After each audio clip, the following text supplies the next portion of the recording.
તતડાટી બોલી હો દોસ્તો, તતડાટી બોલી બોલી બોલી મારા માટે ગાંઠિયાનું શાક બનાવે છે દોસ્તો. આ બાજુ ભરેલ ભીંડી કામકાજ ચાલુ છે.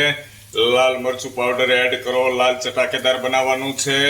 આ લસણ વાળી ચટણી પણ એડ કરો કરો કરો કરો કરો કરો અને છાશ અંદર એડ કરે છે. ખાટી ખાટી છાશ. તડકો લાગી ગયો. આખા ઘરની અંદર ધુવાડો ધુવાડો ધુવાડો. અને આ જ્યારે મૂડમાં હોય ને, મૂડમાં ત્યારે બબે શાક મળે હો ભાઈબંધ મિત્રો. રોજે રોજ ન મળે. જે છે એ સત્ય છે. જો આજે મૂડમાં છે લાલ ચટાકેદાર તડકો અને એમાં જે ગાંઠિયાનું શાક બનાવશે, એક નંબર આખો રોટલો ચોળીને પેટ ભરીને ખાવાનું.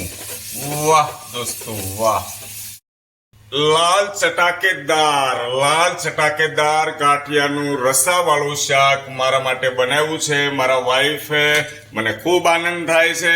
આજે મારે નકર ભીંડી ખાવાની હતી, પણ આજે મારા વાઈફે મારા માટે સ્પેશિયલી લાલ ચટાકેદાર ગાંઠિયાનું રસાવાળું શાક મારા માટે બનાવ્યું છે ભાઈબંધ મિત્રો. આ વાતનો મને ખૂબ આનંદ થાય છે.